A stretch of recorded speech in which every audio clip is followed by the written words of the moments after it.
Today I'm speaking with one of the co-hosts of Morning Kombat and an insider for CBS Sports who covers boxing, MMA, and WWE. A man who's a Showtime commentator and who, when you heard and saw him at press conferences, weigh-ins, and fight nights, you knew it was a big event. Today I'm speaking with the one and only Brian Campbell. Brian, how you doing today? Doing good, Luke. Appreciate the classy intro. I don't know about the big event part, but I'm just trying to cash some paychecks in this adult life. Absolutely. No, I feel like anytime, especially last year when Showtime was running the boxing world, I'd see you at the press conferences everywhere, and it was like, okay, yeah, we got a big event on our hands today. Yes. So, I'll get down with that. All right. RIP Showtime though. But yeah, indeed. absolutely. Brian, my first question for you is I always love to ask boxing fans and people in boxing, how they got into the sport. I feel like sometimes, a lot of the times actually, it's tied to one fighter or one fight in particular, how they got into the sport. Is that the case with you, or how did you get into boxing? It's a great question. I was born in the late 70s, which means I come up as a young child, right as the Rocky movies are essentially taking over the pulp culture zeitgeist, if I can drop a big word that I'm not really sure the meaning of. And if when you're growing up watching Rocky 3 and 4 on VHS tape endlessly, you're gonna fall in love with boxing. And I think that coincides well with the post Muhammad Ali boxing era, which really produced a new cavalcade of stars that we know today as the Four Kings: Hagler, Hearns, Sugar Ray Leonard, and Roberto Duran, who end up fighting each other, 10 times in 9 years, and essentially redefine a new golden era in the sport.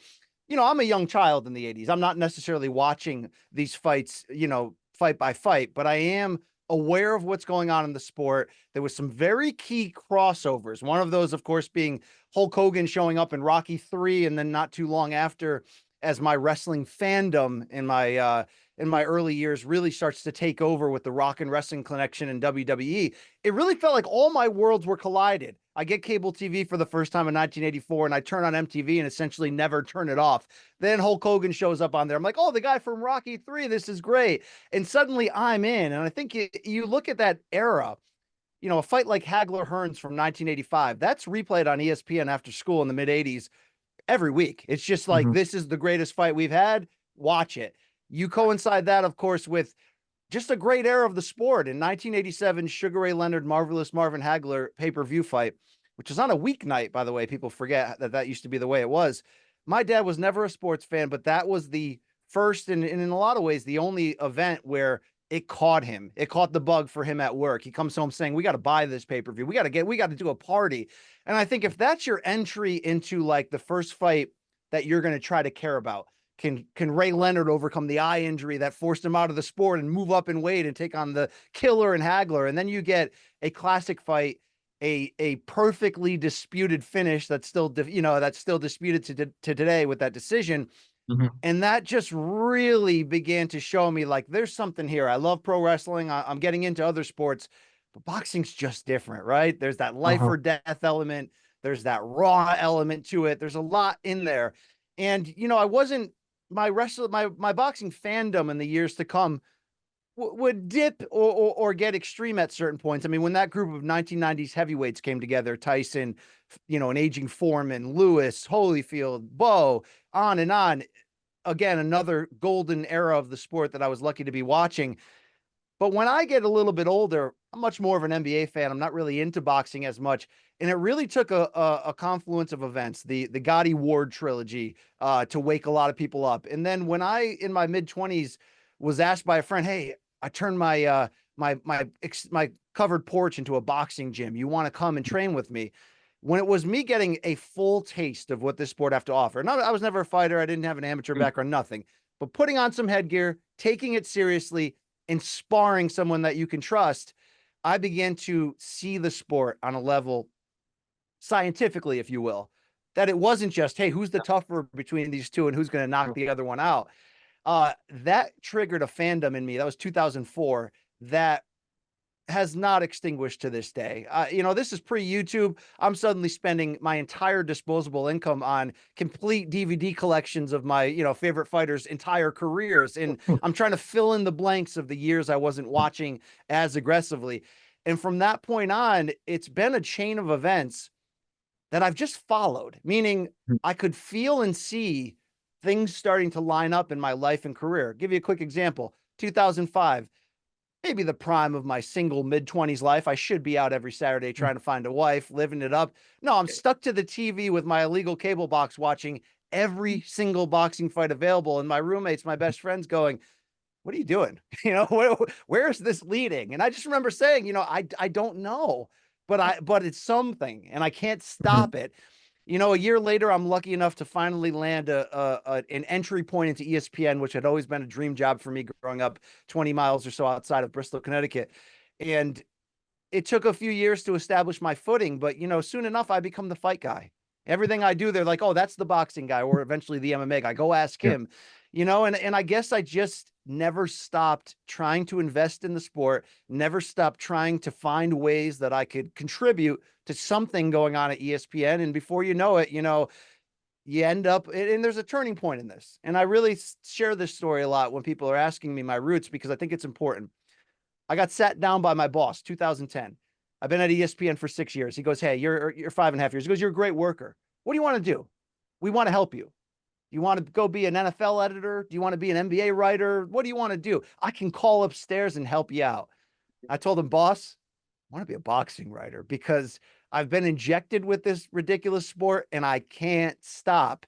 And you know what he told me, Luke Backman? He said, if it was any other sport, I could help you today. He goes, boxing is a dead sport. I'm like, Mhm. boss, you don't mean that. Stop that. It may come and go, right? It may be Mhm. hot for 2 years and be off for two. But come on, you can't not tune in when Mayweather or Pacquiao or Mhm. De La Hoya is in a big fight. He said, how many people in this country that you follow and respect do you think make a full-time living writing about boxing? I remember at that time, that was 2010, boxing not in a great place. I remember I'm like, okay, Dan Rafael, Kevin Iole, but he kind of does MMA too, and Mhm. Chris Mannix, but he kind of does NBA too. And he said, there you go. You can't feed a family with this career. And Luke, I looked him in the eye without even hesitating. I Mhm. looked him in the eye and said, boss, you can't pick what you love. Some way, somehow, I'm gonna get there and I'm gonna make it work. Now that's a romantic story. In the interim, before actually getting there, did I try to leave ESPN a million times and try to do it? Yes, I tried to run from Yeah. my dreams or path a bunch when it didn't seem feasible. Mhm. But it was that long story short confluence of events that injected me with this bug. Maybe it was because my maternal grandfather, he didn't like sports either, but when boxing was on, you couldn't turn the channel. There's little moments like that in your life where you're like, oh, let me take note of what this is. My dad seems to like it. My dad doesn't like anything.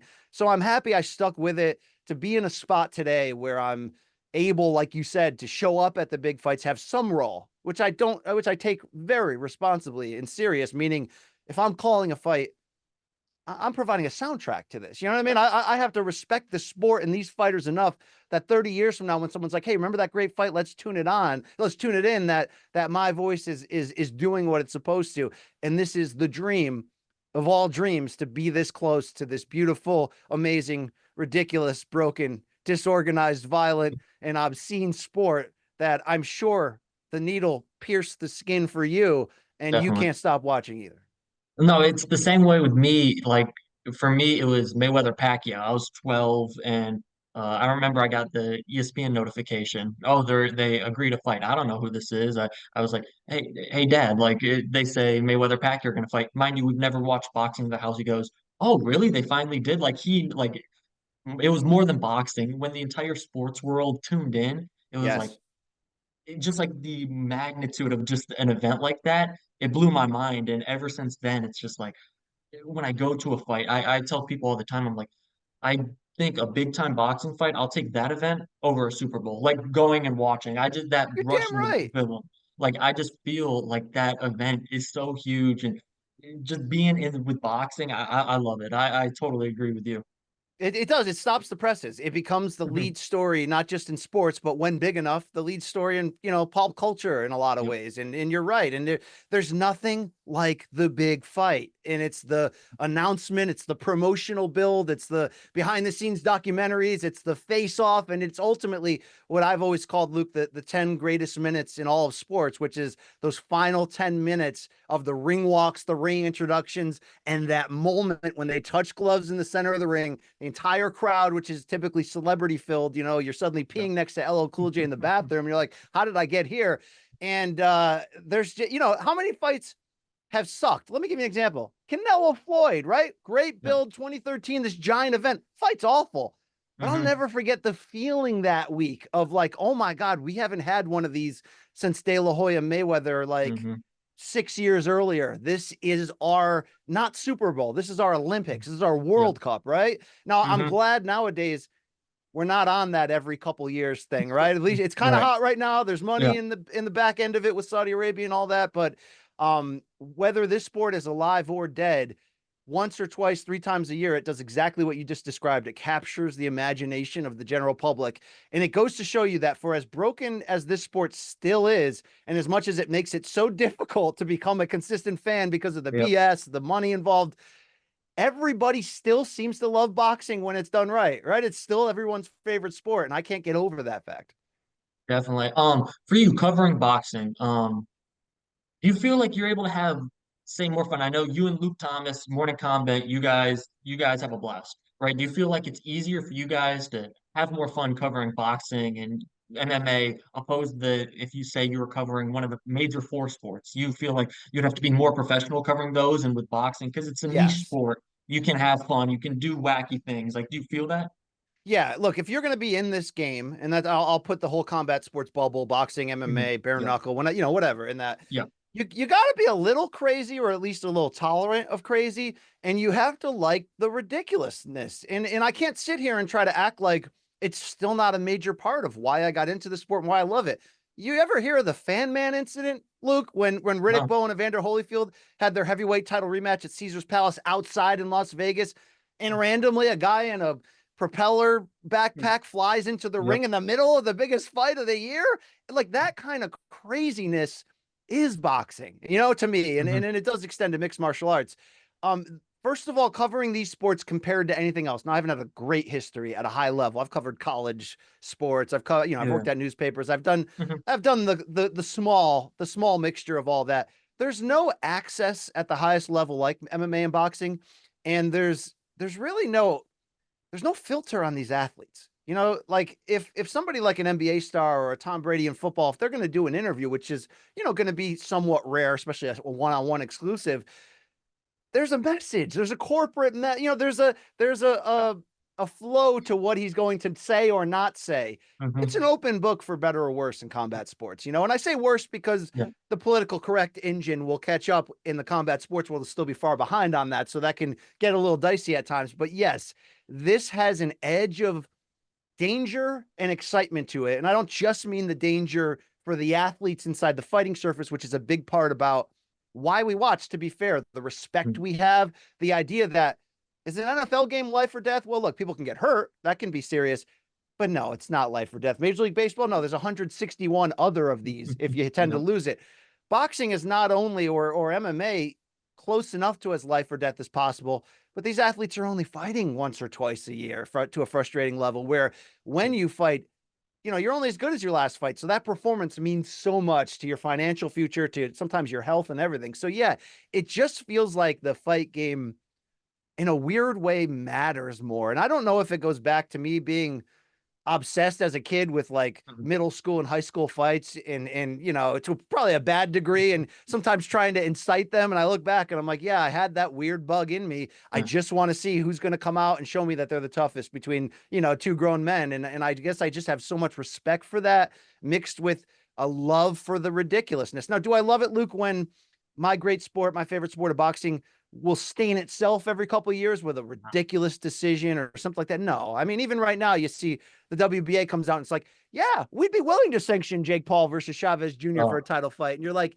this is everything that's wrong with the sport. But yep. if you're going to be in the sport this long, as I have been, over 15 years, whatever, on the high level, you have to have tolerance for it. You have to Hmm. expect it.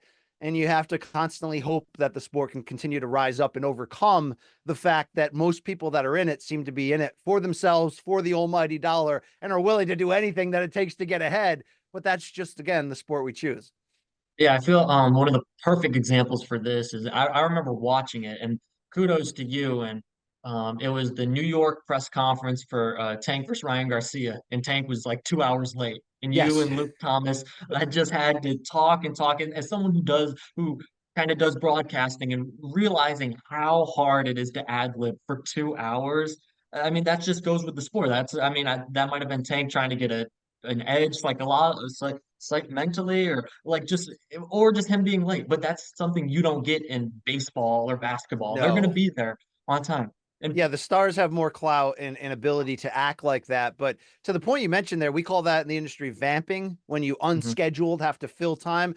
And that's why I say to any young broadcaster, because I see very good professional broadcasters today who can't do that. They came up a certain way. They're used to teleprompters. They're used to mhm, so much proper structure and a certain level of control. But really, you have to be prepared for anything and you have to have the ability to handle yourself. That's why I think podcasting is so important, even though you can make the joke that everybody does. Oh, everybody's got a podcast. It's like, yeah, we've mhm, been saying that as a joke for yeah, 15 years. But I think if you want to be a broadcaster, or look at how many comedians have that, you end up looking at podcasting as just a great chance to get reps and to get better yeah, and to get used to doing exactly this, filling time. And that specific thing you mentioned, and I appreciate you bringing that up, because Luke and I really had to test ourselves. We were told Tank's going to be there any second. So in our ear, as the producer counts you down, it's like 5, 4, 3. Oh crap, Tank's not here and he may not be here for an hour. Guys, we need you to fill. Go. And you're like, live from New York, it's Ryan Garcia. I have to say, to that specific instance in which we killed over 90 minutes of time unscheduled, we were lucky that we were able to pull people in for guests. But I remember at the end of that, specifically, I'm tossing a question to Luke and I'm thinking to myself, I have nothing left to say about this fight. I have literally used every sort of delay or side convo, or, in radio, they say it's like a tree. It's like take one topic and then build the branches and build all the what ifs off of that. And that I used every topic of conversation I had. And then like, hey guys, he's here. Throw it to the stage. And you're like, oh God. But to be able to, as I like to say, land the plane, to Sully uh-huh, Sullenberger it in a difficult broadcast, that's a skill that you mhm, need. And I've learned to relish those opportunities rather than be afraid of them, because it does allow you an opportunity to show exactly what you can do, just filling air and just being ridiculous, and it's something that's a part of this game. definitely. I mean, you guys did an amazing job. I remember I had a 2:30 class, and I got out of class. It started at noon, and I was like, "Oh, okay, I'll be able to eat lunch, watch it, everything." He was walking onto the stage as I started my 2:30 class. I was like, I just watched 2 hours of Brian Campbell, of Luke Thomas killing air, and I was like, you know what? I enjoyed it. That's boxing for you. That's boxing. For you, what's been the best fight you've attended? Just like the fight in the ring, either covered or attended, and then what's the best fight atmosphere? We talked about Great the of question. just event. Are we talking just boxing here? No, let's open it up. You can go boxing, All MMA, right. where yeah. All right. The best fight I've ever seen / covered. Both are in MMA, and shout out to them. It was UFC 236. It was the co-main event, Israel Adesanya against Kelvin Gastelum for the interim middleweight title in Atlanta. I was front row in the media section, which is right up against the cage. And that along with the main event that night, which was the Dustin Poirier Max Holloway interim lightweight title rematch, which was also a sleeper classic brawl. There was an energy of the reserve of both fighters, Gastelum and Adesanya, that night was absurd to me. They both fought at a championship level. They both poured out the jug, as I like to say. There was no stone left unturned when Adesanya to start round 5 looks across from him and says, I'm willing to die in here. As grim as that is, you just watched something special. I got to throw in there as well the Joanna Jędrzejczyk, Weili Zhang fight, which was right before the pandemic in Las Vegas, UFC pay-per-view, and that was the greatest women's fight of all time. And it was so good as an action fight that I spent the last round and a half cringing, going like, as Joanna's got this hematoma that's coming off of her head and becoming its own space station. You're just like, for the well-being of these two great athletes, can somebody step in here? And it's just a moment you don't forget. Now, boxing, I've been lucky enough to be at so many big events. I Mhm, had this run though where I was like, man, for as many big events as I've been at, I keep missing just in happenstance. You can't go to every trip. When I worked at right. ESPN, you'd kind of have to pick your spots. But would I have given anything to have been at Pacquiao Marquez 4? Oh yeah. You better believe I would have. Okay. It's probably the greatest fight since Corrales Castillo. But what I have been able to be at I've seen some fights that have moved me. The second fight I ever covered was in 2011 in Connecticut. It was the Andre Berto versus Victor Ortiz welterweight title fight, the first of their two meetings.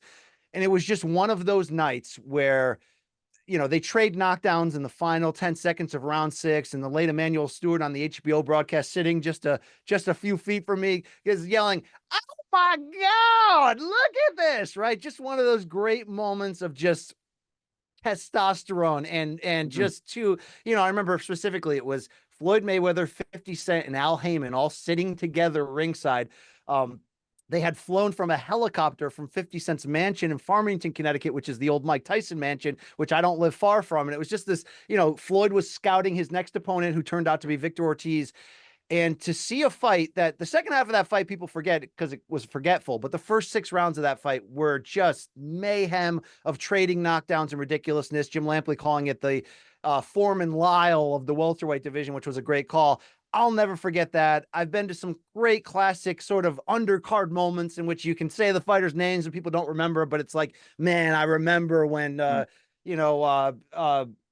even think of the guy's name, so maybe I don't remember so much. I've been to so many great ones like that. Triple G versus Canelo Part 2. I was at both of the first 2. That was probably the best example of what I was just lamenting to you, that for as many big fights as I was at, I felt like I wasn't seeing great big fights. I was following the Mayweather era, which turned out to be a lot of blowouts, right? But that specific fight, the second Triple G Canelo one, first one, a classic too, but the second one in which Canelo made the decision that really the only way I'm going to win this is to bite down and walk down the monster. The shots they traded in the second half of that fight were just absolutely insane at the highest skill level, with the crowd going nuts on its feet. That's boxing, right?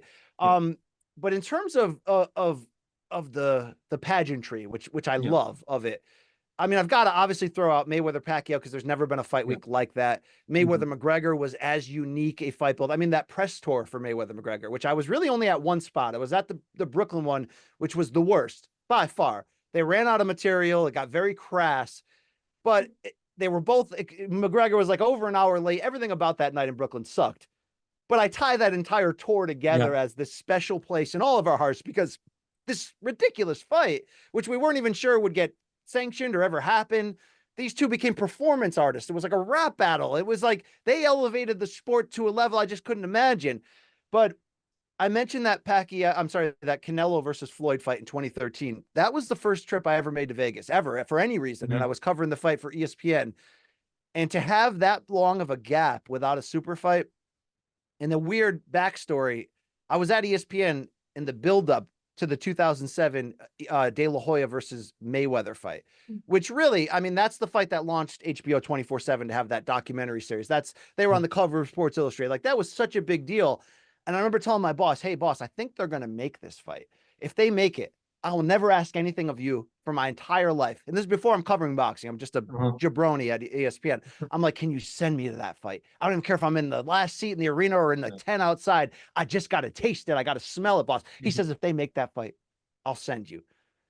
Well, then I happened to get engaged the following week, and I give the ring to my would-be wife, and she's like, "Hey, we should get married on the 1-year anniversary of our first date." I'm like, "Yeah, book the hall. Let's do it." Turns out the next day they go, "Hey, Mayweather, De La Hoya, so I have to miss this fight, right? But it's the biggest night of my life. It's my wedding." So when Canelo versus Mayweather came back around, it just was this feeling like this one fight might be able to revive the entire sport. And like I said, the fight turns out to be, awful. Now, not awful from the sense that I think we can look back and just look at the masterful performance from a 36-year-old Floyd Mayweather against a 23-year-old Canelo in a fight that I thought was going to be nip and tuck. I predicted that Canelo would knock down Floyd, what an idiot in hindsight, in a fight that was probably 12-0, despite CJ Ross's absurd 114 scorecard. But the build to that, because you have to remember, if you go to a fight in Las Vegas, it's big. But if you go to a fight with a Mexican star in the main event in Las Vegas, it's something you've never imagined. I mean, the vendors that just flood the streets, setting up their little tables, selling, memorabilia. The fact that for the free weigh-in, the lines formed at 3 a.m. outside the door of the arena. And when I walked into that arena, it was the first time Vegas had done a full arena weigh-in. The place was shaking. The music, the people, it was shaking. There's never been a build still that felt that big and special to me. And that the walk into the arena, the celebrity that celebrities that showed up that night, it was, I mean, Mayweather Pacquiao was a bigger fight. Mayweather McGregor was arguably even a bigger fight. But there was just something about the timing of that fight at that moment that was really special. And those are some of the greatest memories that I'll always hold, dear to my heart, because I love the sport and the history of it so much. And I felt like whatever role I played, which is my minuscule, I was there. I was part Right. of it. A great example of that, I'll stop talking in circles, is in the You're good. Showtime office in Mhm. Manhattan, the Showtime Sports, which unfortunately my parent company Paramount has shut down. They have a conference room that they took a wide photo of the second that Mayweather Pacquiao started, as the two fighters like had touched gloves and they're back up. And it's so awesome. The entire wall, all four walls, is the picture of that. So I covered that fight, so I'm Yeah. able to look and go, there I am right there, and there and there's Yeah. LL Cool J, and there's every celebrity you ever heard of, and it was just like those weird little moments. You're like, I could never say I was at Ali Frazier one. I could never say I was at the Rumble in the Jungle, right? But I was there that night at Mayweather Yeah. Pacquiao, and there's some old dingy conference room right now that's probably being remodeled that proves that. No, I feel the same. I was at Tank versus Ryan, and for at least for my age, that's I mean, if I say, I say that everyone's what like say same way, and like, just being in the building for that and the build up and everything, it's like you feel a connection to that fight. You feel a connection to like those fighters, and it's incredible. That was my first time in Vegas Wait, let too, me so ask you, Luke. yeah. Did you go to the weigh-in for that? The Oh outdoor yeah, weigh-in? the outdoor weigh-in. Yep. Okay, I had a moment there where I was in the middle of what the crowd was out in the Toshiba Plaza on a Uh-huh. riser because I was doing Yeah. the, Yep. hosting with Kate Abdo and Ariel Hawani. And I looked, and as far as I could see, in every direction there was people, and the line went around the arena to the point where there's at least 5,000 people out there that have no view of the stage, but just need to be there. Dude, that was a special moment right there. I had never been there, so I was there with a friend. We had always said we're both Tank Davis fans. We're like, if this fight ever gets made, let's go. It got made, and we're like, okay, let's get some tickets, let's go. So we went. I had no clue what everything is, so we're like, okay. I think it started at 3. We're like 2:30. Let's go over there. We get there, and we're like, just the sea of people was incredible. We were like, is this how it is? We were able to find a good spot, kind of near the shade, because it was a hot day or a solid day out there in Vegas, and we were able to see the stage, but it was unlike anything. I mean, and I was also in Vegas for Spence Crawford, and I made sure to stand in line for the weigh-in 2.5 hours early, and it's just like those big events, even just to watch them weigh in, they'll be on the stage for 10 minutes total. You want to be a part of. It's incredible. Indeed. Indeed. Those are special times, man. Special Mhm. times when you can get a taste of it like that. Definitely. Kind of talking about the landscape of boxing now. If you had 3 fights to make before the end of the year, excuse me, what are you making? Oh, that's a great question. All right, here we go. Number one's going to be easy. It's Canelo Benavidez. And the fact Yep. that it's not even on the table, the fact that Benavidez has to move up to another division. Now, granted, he's in line Yeah. potentially here to fight the winner of Bivol Beterbiev, which is, an incredible confluence of events for him to basically be like this defining opponent, Canelo.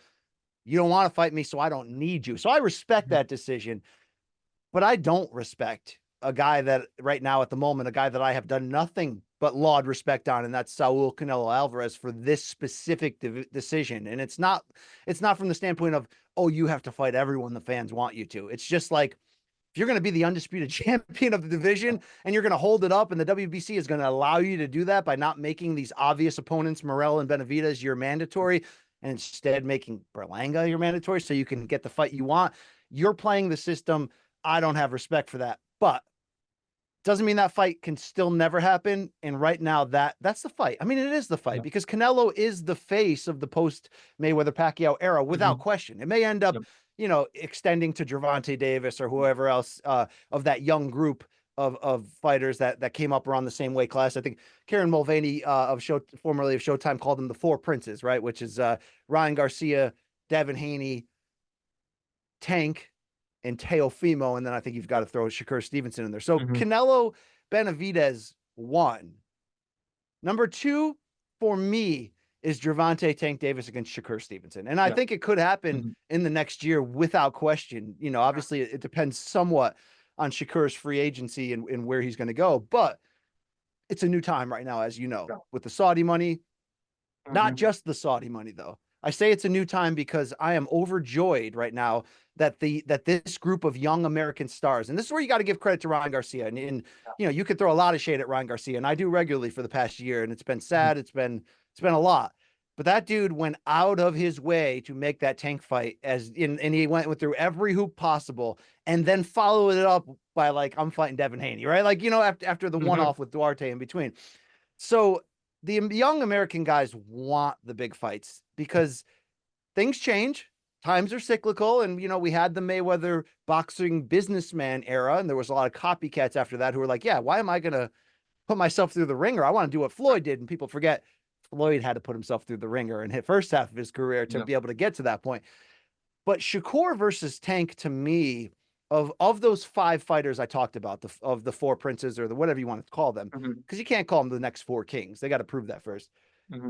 That is the strategic matchup in there that I need to see the most, because for as incredible as Tank is, and he's such a great boxer, and people don't give him credit for his IQ, they only focus on the power. I still think Shakur is the only guy that deserves Floyd Mayweather comparisons. He's sort of a southpaw Money May, you know, and there's questions about his power. There's questions about his willingness to get into big wars and big fights if he has to. There's a lot of questions. But I think that guy is the next pound for pound king when he gets the requisite competition level. And that's number 2. Now, number 3, it's a great question. Which direction do I go? It's kind of hard because we're getting everything we want to a certain degree. We got Usyk versus Fury. We're going to get it a second time. There's a lot of people trying to make fantasy matchups with Naoya Inoue, to everything from Tank to Junto Nakatani, you know. There's a Bam Rodriguez versus Chocolatito fight that seems closer to coming to fruition. But let me hang around this, and as much as I'm going very commercial here, I just think it's a unique window for this fight. It does involve Canelo, and it involves Terrence Bud Crawford. And I feel like we have to see this for a few reasons. One, it gives Canelo an excuse not to go in the Benavidez direction right now. It gives him, you know, it does. He's not taking that excuse, right? He keeps taking other fights, but he could. I don't like that Canelo's basically been like, yeah, I don't want this fight either, because no one's going to give me credit for beating up a welterweight. But here's the deal, Canelo.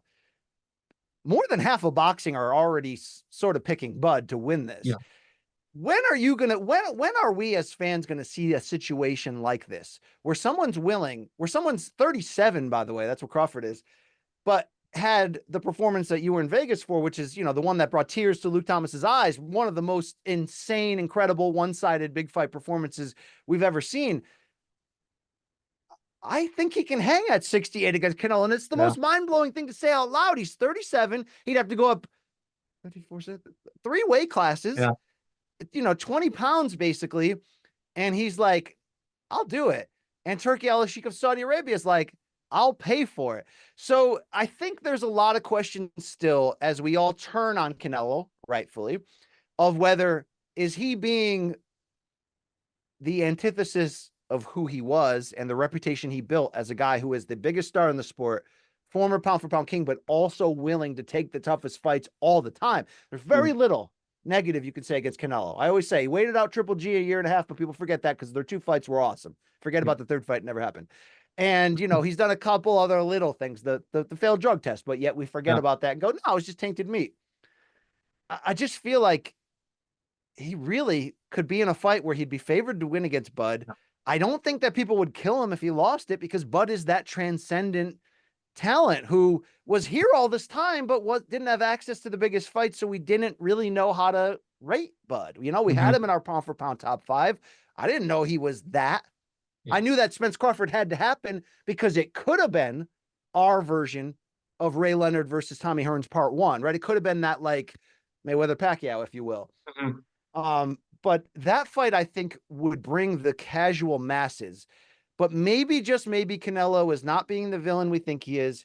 And maybe he's just doing a soft version of second half Floyd. And maybe he's just saying to himself, they want me to take a fight that I don't want to take. So they better pay me record purses right now. And obviously he's not dumb. He knows the Saudi Arabia money is there. He knows that if I act like I don't want it it'll drum up the interest for both Benavidez and maybe even Crawford, although I think the Crawford window may end up closing because he's getting older. Yeah. But yeah, the third fight would be Canelo Crawford because I mean, we've had when Pacquiao moved up a couple weight classes to fight De La Hoya, we've had situations like that, but those are usually involving an aging fighter, right? We haven't had this level of two guys historically relevant, basically competing for the face of the era. You know, by the way, they're 3 weight classes apart. You know, it's wild to me, but I don't know if we're gonna get that. But I really, really want it. What's crazy is if you would have asked me 6 months ago, does Canelo Bud happen? I'd be like, no chance in the world. Today, like today, I feel I'd say 60-40 it happens eventually. It just, I think you articulated it perfectly. I think for Canelo, it gets him out of having to fight Benavidez. He doesn't have to go the Benavidez route. And if he does get a win against Bud Crawford, I mean, it just even cements him more. And I like with people just saying Bud Crawford is that guy. I mean, I think the smarter option for Canelo is Bud Crawford than Benavidez, Yes. which is crazy to say because Bud Crawford is one of those guys that if he beats Canelo, he might be top 10 all time. That I mean, undisputed You two know, it's different weight crazy that you classes. said that, but it's not crazy because Yeah, when he beat Spence, we were like, damn, he just like catapulted historically to another level. But you're sort of like, okay, in the window that he has left, who's actually out there besides Boots that yeah, could extend his legacy? The fact that he's willing and that there is the Canelo there, you're right. I don't know what to do with Bud if he went up and did that, yeah. but would I rate him higher than Mayweather or Pacquiao? God, that's a tough question. They have resumes that go to much deeper levels, Hmm. but have they ever done something like that? Well, Pacquiao's done some pretty incredible rising, but that just would be to do. I mean, seriously, to do that against Canelo, I mean, it'd be wild. Yeah, I'd say the gems for Bud might shine brighter for him. The two-time undisputed, the beat down of Spence, and then if he were to beat Canelo, but I say the rest of the resume might lack a little bit. Yeah, But I mean, you put those 4 on any resume, anybody will take it. sure. Um, quickly, you mentioned the Saudis. There was rumors like a month ago they wanted. There's talks about hey, a pipe dream maybe create a super boxing league. It was like okay that's hard, that's going to be hard to do, that's kind of just a dream. It kind of a little bit the last, I think earlier this week we saw a little bit of it as they just announced partnerships with Top Rank and Golden Boy. What's your opinion on Saudi and their just involvement in boxing over these past year and a half, 2 years? My opinion's changed a lot. A Hmm. lot. And I think everyone's has because how could you not when our initial knee jerk reaction is like, didn't they kill that journalist that time? It's still seriously like that's got to be your first reaction of like, are we welcoming in an unsavory element here? But you have to understand a few things. One of them being that boxing has a history of unsavory people and still do today.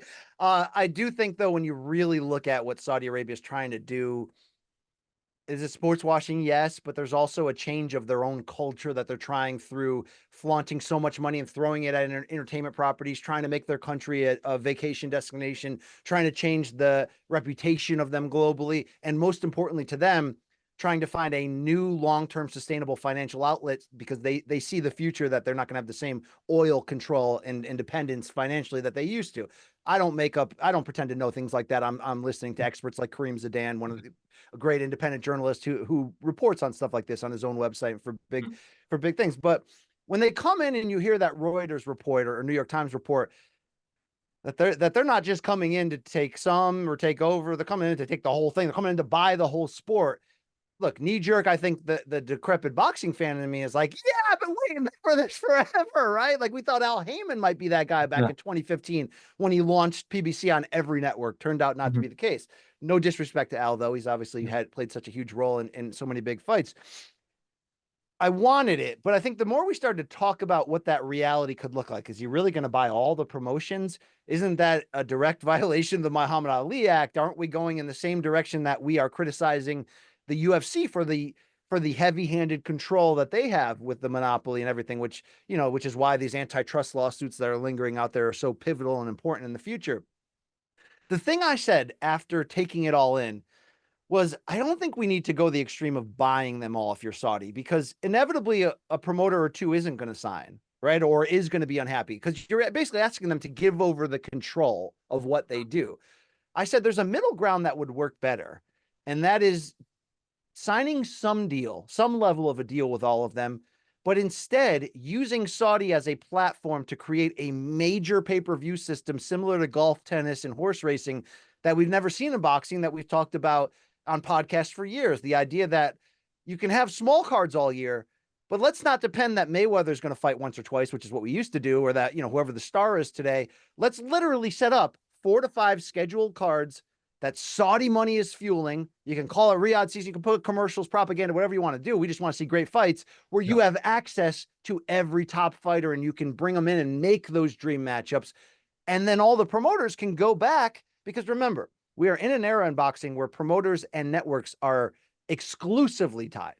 You know what I'm saying? That's why fights like Tank versus Ryan was so hard to make. It's like, well, what's DAZN going to do? Turns out they ended up taking a smaller role in it just to get the fight to happen because Ryan pushed for it so hard.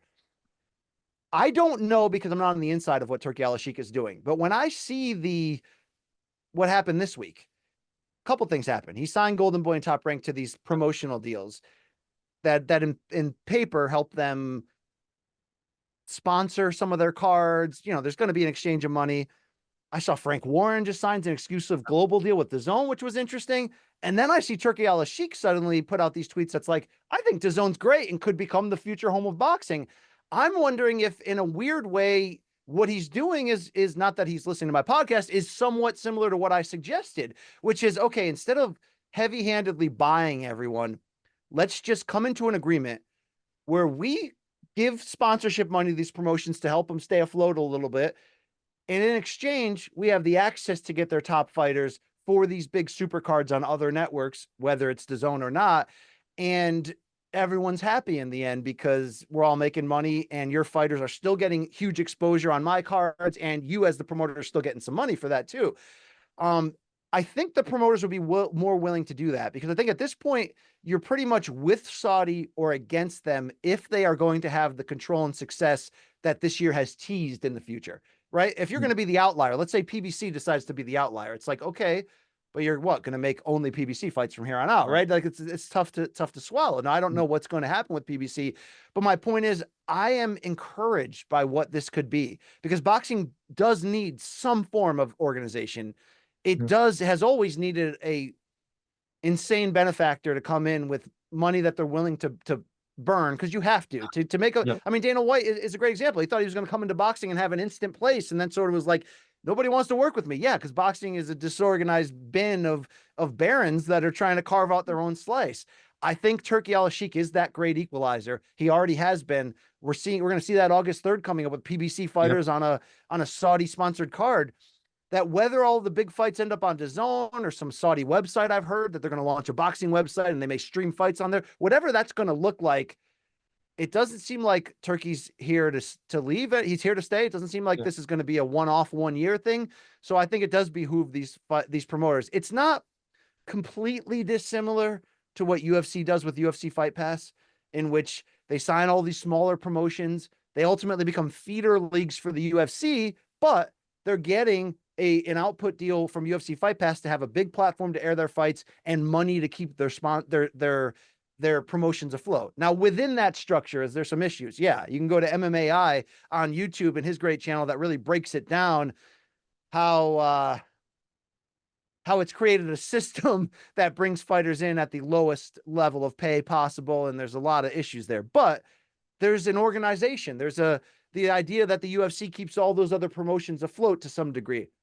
For as long as this is going to last, I wonder if that model is workable in boxing, with Turkey kind of controlling the bigger headline events, because we dream about these fights. This guy's willing to make them. He's got a stupid amount of money to do it. The fighter, it's the thing at the end of the day. If the fighters are happy and being taken care of, I have to suspend any other elements of political disinterest, propaganda, sports washing, and all these other things. Because look at the UFC's monopoly. The biggest issue here is the fighters are not properly taken care of. That's why we fill endless hours of podcast debating this. If the boxers are taken care of, maybe similar to what Al Heyman did with PBC, where he kind of changed the model, eliminated the middleman, made the fighter first. This could work. It could work. It could work. It's crazy to see the narrative change, because at first I was like, I don't know if I'm with it or I'm against it. And then I think a really big part of it was the fact that this LA card that's happening with Bud Crawford headlining. In fact, I feel like a lot of people at first were like, "Oh, he wants to take the fighters and bring them to Saudi Arabia. He wants to take them away from Vegas. And just take them for themselves." And And now that's not he's going to shown work. like, right, yeah, he's shown, I'll promote it. We can do it in America. That's no problem. I'll give you money if you want to fight in America. Let's just all work together. And I feel now, I mean, with those partnerships with each of the promotions, it's like, okay, now people are even more welcoming to the idea. Now, I don't know if it can last long term because Yeah. it's still boxing, and when you're signing a deal like that, you're giving a certain level of control over to somebody else involving your biggest assets. Could that be problematic in the long run? It might be. This is boxing, right? It might be, Yeah, but short term, let's try it. They're willing, let's try it. definitely. Brian, last question for you here. What are some things? Well, what's one thing you're looking forward to the rest of 2024 for boxing? Is there a fight? Is there a fighter? Is there an event? Like, what are you looking forward to these next 5 months of the year? Certainly the Fury Usyk rematch Hmm. in what, December, I guess we're scheduled for. The first fight was great. I mean, it was just great. And to see Usyk pull that upset in that way and walk through the fire and nearly knock him out. I mean, you're watching a transcendent, athlete who is. I don't think we're going to appreciate what he's done in his amateur and pro career combined. And you add in the element of wartime and him, stepping away from the ring and coming back. And I don't know we're going to appreciate that for a long time because he might be the Hmm. greatest cruiserweight of all time. And he was undefeated champion. And now he did that at heavyweight. We got to see this a second time. Also, if Tyson Fury comes back and wins that, not only are you creating this epic trilogy potential, not only are you creating a potential that Joshua versus Fury, the biggest fight we haven't Hmm. seen at heavyweight, could be even bigger than either of these two. But I think Fury would have a chance to have some element of like Muhammad Ali and Evander Holyfield on his resume, which is coming back from being Yeah. taken down, right? Fury's already come Hmm. back from personal life being taken down, but has yet Yeah. to taste that defeat until now. I don't know if he can do that, but this is what we love more than anything in boxing is Hmm. somebody Yeah. losing. It was actually part of the reason, I think, to some degree, when Floyd made his whole career about perfection, that a lot of people couldn't connect with that. So Hmm. one, because he was purposely playing a villain, but two, because it's sort of like I can't relate to that perfection. Right. You know what I mean? I can Hmm. relate to a guy getting Yeah. off the deck and figuring it out. So I'm looking forward to that fight. I'm obviously looking forward to Better Be Bivol finally happening, even though it's a little late, but it's important, especially with Benavidez up next. And I don't overlook that. I think it's September, the first Saudi Hmm. card on UK soil in a London soccer stadium or whatever stadium, whatever Hmm. city, when it's going to be Anthony Joshua versus Daniel Dubois, Hmm. because part of what we were just talking about, it's not just I want to plant the flag in Saudi and make it the new Vegas. I want to go to LA, I want to go to Yeah. Tokyo, I want to go to Germany, I want to go to all these places and do what we do. So I think it's going to Hmm. be interesting to watch that and interesting to see. I think I'm also going to be looking at what PBC's doing because this hasn't been a great year for them Hmm. transitioning away from Showtime. It took a while for them to get the network deal lined up. It wasn't the perfect deal for them, but to their credit, they've kept afloat. They put on pay-per-views that have mattered, 3 of them so far. They're supposed to be launching a non-pay-per-view series coming up, which I think is important because they have so many great fighters who are just sitting out. I was told from the beginning from people that know that we should all expect a down year for them, but it's going to be, what do they do with the down year to pivot into 25? I'm hoping that they close strong and show us that they're still going to be a major player. We still have to figure out, are you with Saudi or are you not? They seem to be Right. with it because their fighter is going to be there August 3rd. I had David Benavidez tell me that he talked with his team and they are officially willing and able to partner with Saudi on anything. So I got to see what happens to them because they can't go quietly. They have too many great Right. fighters. They can't go Hmm. quietly. You know what I mean? So we're going to see. But yeah, I'm excited, man. It's a great time to be a fan right now. It really is. It's the feeling that anything can happen, and we don't always get that in boxing. Definitely. I tell all my friends that aren't big boxing fans, I'm like, if you're going to join, if you're going to start becoming a boxing fan, now's the time because we're getting fights, the fighters. Like you mentioned, it's a great time to be a boxing fan. Brian Campbell, I want to thank you so much for your time. This has been a pleasure. I've really enjoyed the conversation. Thank you so much. You got it, buddy. Great chatting with you. Anytime you want to have Mhm. me back on, I'm willing and able, and I hope to see you out at a big event. Absolutely. Same to you.